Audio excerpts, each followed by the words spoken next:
Rolling. Alright, it's Rawze from Rawze.com here. I'm here with Daniel's truck, and we found a bunch of leaks on his truck, external leaks, with our pressure test kit. You can watch that video. It's online. He's getting coolant in his oil, or yeah, a little bit of coolant in his oil. 0.24, 0.07, 0.2621, and that's from lab results. That's not from the Speedco quick check machines. So he wanted me to test his EGR cooler. Well, I've had a lot of drivers say, how do you check your EGR cooler for leaks and not take it off the truck? Because there's, a lot of people say, well, you can't check it for leaks unless it's off the truck. Or, there's, a lot of people just guess at whether or not it's leaking. I've tested a whole bunch of them. This one is the first one I found that's actually leaking. It's not leaking much, but it's leaking. So I figured I'd make a video on this because most of the time I check these, and, you get a lot of people say, oh, it's leaking, it's leaking. It's not leaking. We always find external leaks, and then when we fix all the external leaks, all the problems go away. Yours, you were confirmed to have oil or coolant in the oil. Right. So, we knew there was a leak somewhere. Most people, they don't bother to get an oil analysis to verify the leak, like an internal EGR cooler or a leak. So, you're lucky enough to have that, and which I recommend highly. If somebody accuses your EGR cooler of leaking, any shop whatsoever, or your head cracked or something like that, the first thing out of your mouth, when you go to a shop and they say, oh, your EGR cooler is bad, the first thing out of your mouth is, take an oil analysis and send it to a lab, overnight it if you have to. I want that verified. Because EGR cooler is expensive. You got to take the turbo, you got to take all this stuff off, just about everything on this side of the motor to get to it, and then pull it off, then pressure test it to see if it is leaking, which they put it in a trash can, fill it up with water, and put air on it, like 30 psi. That's ridiculous. There's an easy way to see if it's leaking. If you've got, first do your oil analysis with a lab and not a speed quick check machine. If you got to overnight the sample, that's, and expedite it, it's still cheaper than pulling this whole thing apart. And then secondly, if you want to test it yourself, let's say, okay, I think it's leaking, I'm losing a gallon a day or a gallon every 5 days or whatever, and it's not going out anywhere. Pressure test your system.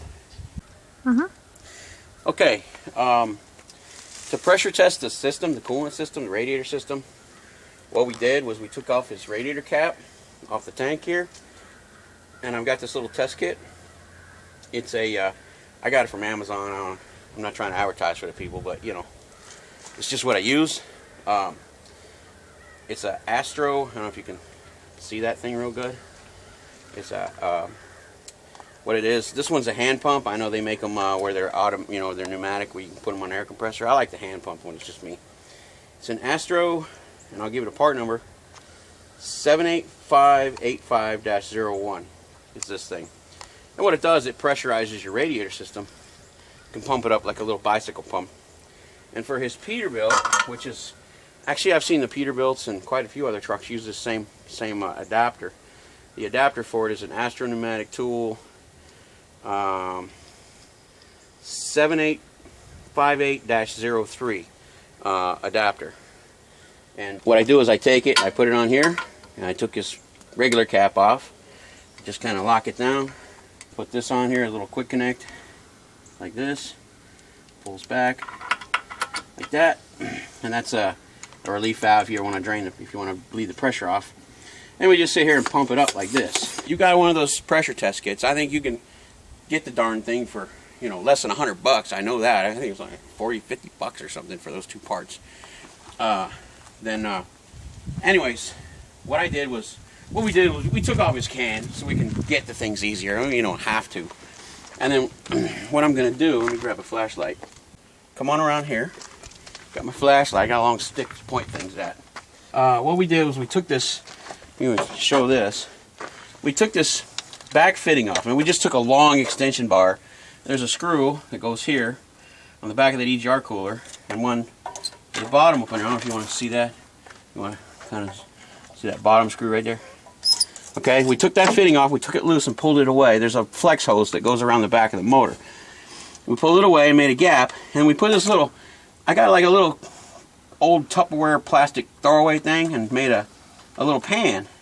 And we pressure tested that thing overnight. We set it overnight, and guess what we found the next morning? Look, this thing is, you can see that real good with the with the camera. Okay. You can see right here, the little pan is full of coolant. You can see that? Mm-hmm. So this thing is definitely leaking. Okay, now what we found was that it's not leaking really bad because you were only getting like you were losing what, half? Well, half a gallon to a gallon a week, but half gallon to a gallon a week. But most of that was leaks. Right. I mean, you had a bad external leak, Right. so, several of them. So we don't really know. But when we let it sit overnight, it's got a lot of coolant in it now because it's been sitting for, we've been working on this truck for 2 days now, Right. and it has just seeped out. But when we tested to see how much would come out overnight, we pressure tested at 20 psi. It was only, 2 tablespoons. maybe a tablespoon, maybe 2. So it's just barely leaking. Okay, that's really bad. So Cummins actually says you can use that Vertex something or other, blah blah blah, super sealant. They actually recommend it. Cut. It is Halloween.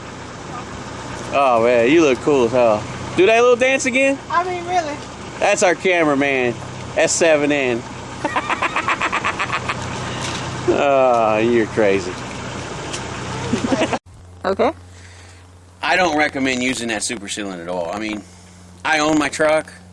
I'm not going to let coolant get in my oil and destroy my engine slowly over time. I'm just not going to do it. If it's getting in there, the entire time your engine's running, your EGR is active, it's sucking that stuff around the back of that motor, up into the intake, and it's burning it through the cylinders. It's getting in the oil. It's destroying everything. It's gumming up your EGR circuits and gumming up your EGR valve and gumming up all the sensors and circuits. And good God, it's just, I think that's a horrible recommendation.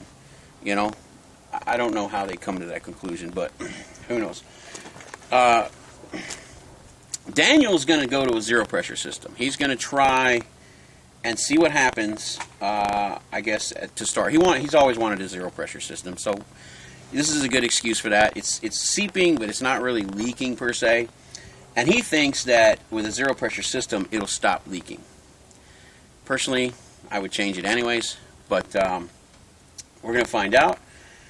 He's going to run it for a little bit like that and see what happens. He's going to clean out all his EGR, clean all the pipes, and get it really clean. And and then we'll see if it starts collecting in there or if it starts showing that it's still leaking with a zero pressure system. The Evans waterless coolant, because it doesn't have any water in it, you can actually vent the cap on the tank for the radiator system and actually run with zero pressure in the entire system, where it just doesn't have any pressure to push coolant out through a hole or out through a small tiny crack or leak. So he's going to try to, because he doesn't really have the cash to buy a new radiator or a new EGR cooler at this point. It's actually less expensive for him to, it's only about $600 or $800, I think, by the time you buy all the coolant, flush it, and everything. To go ahead and he wants to go ahead and do that. He wants to run for a little while and see how much coolant he is losing, because now we fixed all his leak. We're going to fix all his leaks. He doesn't really know how much coolant he's losing, so he's going to mark the tank and watch it over a couple of week period and see how much coolant he's losing with the zero pressure system. It may stop leaking. It may, for a little while. And his plan is, after a couple of months, he'll save up some more money, and then he'll, we'll come back here and he'll change his EGR cooler out whenever he gets a little extra cash. But he's wanted to do both projects. This is just a way to get one of those projects started for him, to do the pressureless system like I've got on my truck. It's really cool. You can find that on Rawze.com under, I think it's under technical documents or technical discussion, waterless coolant or zero pressure system. I think I have a thread there that you can find, and the whole story and background how I ended up with zero pressure system, if you really want to know about that stuff. So you're welcome to go there and check that out. So we're going to put it zero pressure, and he's going to run a couple 3 weeks like that because it's just seeping, and see if it stops, or see if he's and in the meantime he'll be able to run some freight, make enough money to actually buy another EGR cooler and replace that too. So he'll have both things done instead of just the one and shelling out the money right now. So I think that's not a bad plan, given the fact that it's not pouring out of there. So that's what we're going to do. On this 387, it's kind of difficult to get in here, to get up in this corner right here. And since we had to take and work on that other fitting that he had leaking, I'll show real quick that you can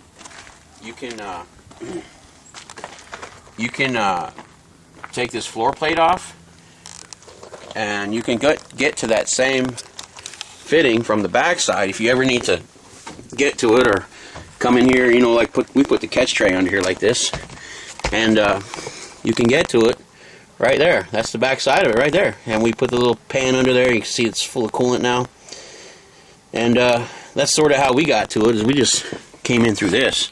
So that's another way you can kind of easily get to it if you need to check things out, or anything you need to work on top of your transmission. So that's where we're at, and we'll get started on his truck and fill his coolant system up with Evans when we get done, and drill a hole through his radiator cap to make it zero pressure, so that it never builds any pressure anymore, and he'll see how much he's losing with that seeping EGR cooler, which we'll find out. So he's got to, you know, a man's got to make a living. You know, a man's got to make a living and be able to afford this stuff as they go. So, you know, you do what you can, as best you can, and you go from there. I mean, you know, I don't think it's going to hurt his motor for a couple of weeks with zero pressure in there, even if he loses 1 teaspoonful the entire time. You know, it's not good for the motor, but at least it'll let him run a little bit of freight so he can afford to do the rest of this job. So, you know, we all do what we can out here to make our living, and that's what we do. So, I hope that was helpful and useful information for somebody. So, see you guys next time on YouTube.